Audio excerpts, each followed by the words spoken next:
this time I'll ask David DiPietro. He's New York State Assemblyman with the 147th District, and so that is Wyoming County, Southern Erie County, and so I'm glad to have him here today. He has been a champion for religious liberty, so we're very glad to have him here today.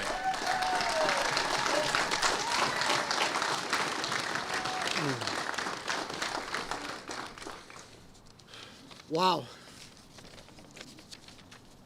Thank you, Pastor Lou.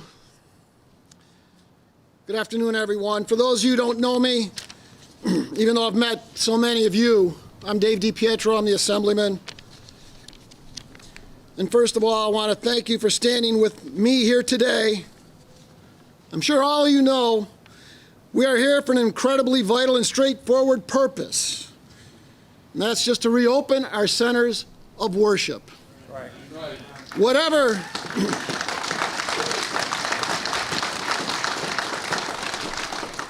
Whatever your creed, it does not matter.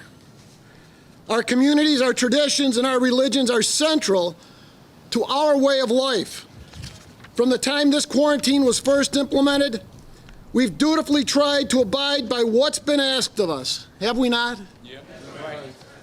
We've foregone Mass and services in our church auditoriums. We've stopped congregating to read and study the Bible and our holy books. And we've socially distanced ourselves from our respective congregations. We've done it. Right. But now, after months of, quote, flattening the curve and doing everything asked of us to stand together as a united front against the virus, the goalposts have been moved. Have they not? What was flattening the curve? Flattening the curve, if you remember from day one, from our governor and from others, was not to overwhelm the healthcare system. 7 to 10 days. 7 to 10 days, then we can open up. I post every day on Facebook. Today is day 42 straight of flattening the curve. Why are we closed?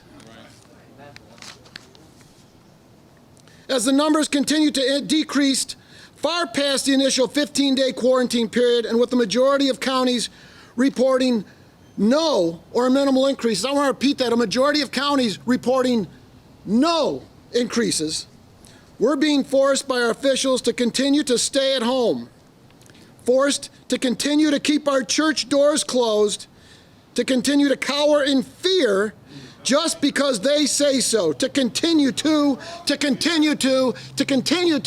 and the list goes on and on and on. Right. Now that we have accurate and proven data on this virus and its effects, we can and should adjust our response accordingly. Doesn't that make sense?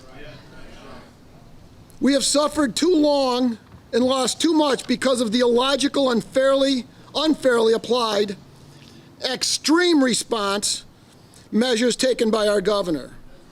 Houses of worship are central to the physical and mental well-being of the people of New York, and we have done our duty. We went without for the short-term period while the effects and reach of the virus were unknown. We understood that. Our elderly and our vulnerable needed us, and we answered the call. But now we have the data. Now we can protect them and others and provide safe, sanitized services while adhering to social distancing guidelines. It's time to get back to what matters most, opening our houses of worship, which are and always have been essential.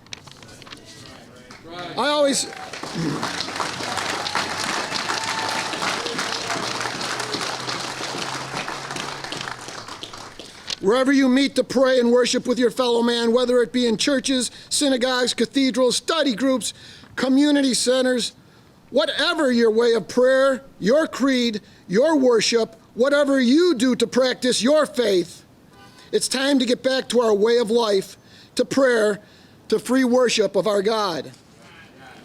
I hate to say that the decision to worship as an assembled congregation has become a political issue, but it has.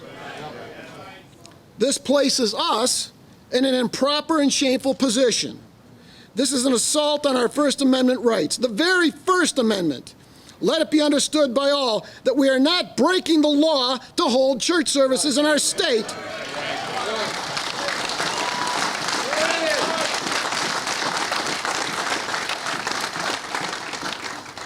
Can we say that again? We are not breaking the law to hold church services.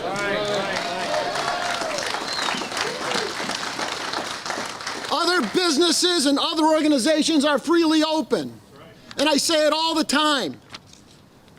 The bike store, the little bike store in your community, the little olive oil store, whatever, where they have, on a rainy day, you might get 2 or 3 people.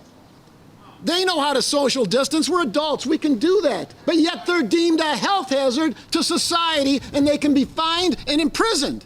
Yet you can go into Walmart, which I have, and Lowe's, and Home Depot, and Target, and Wegmans, and Tops, and I was in Tops, and there were 15 people in one aisle. It doesn't make any sense, folks. Common sense has gone out the door. But I think our government, for a while now, has lost its common sense.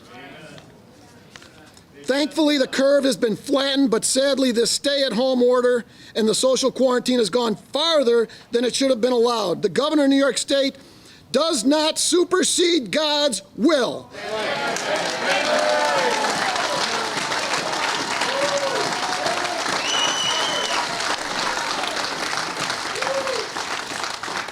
The governor of New York State does not supersede the Constitution of the United States.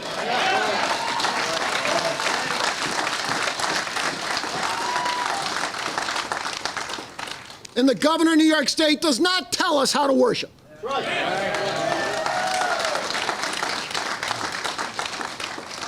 We've done our due diligence, and now we need to exercise our freedoms in a safe and smart manner. Safeguarding of our people, and especially our vulnerable, has been prioritized. Good sense has been used by every church and every pastor and every rabbi and every priest I've ever talked to. We need to band together in our churches and holy places, in our halls, behind our pulpits and our lecterns. Let's raise our voices in thanks for what has been accomplished and in continued prayer for those who are suffering. I am so deeply humbled and encouraged by the outpouring of faith that I have seen in this dark time. We've given up enough time of praise and worship of the Almighty to this virus already. The numbers are in.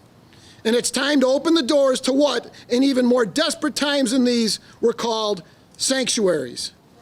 If you remember, which really floors me, since the day this country was born and the first people landed here, every time there was any crisis, any problem that faced this country, we got down on our knees and we asked God for forgiveness and prayer.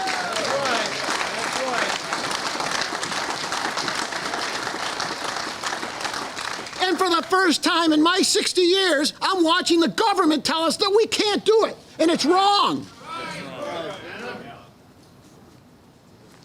It's time to open our houses of worship. And I'll leave this to you. If not you, who? If not now, when? It's time to tell our governor enough is enough. We deserve our First Amendment rights to freedom of religion. Open up our churches. God bless America. God bless all of you. Thank you.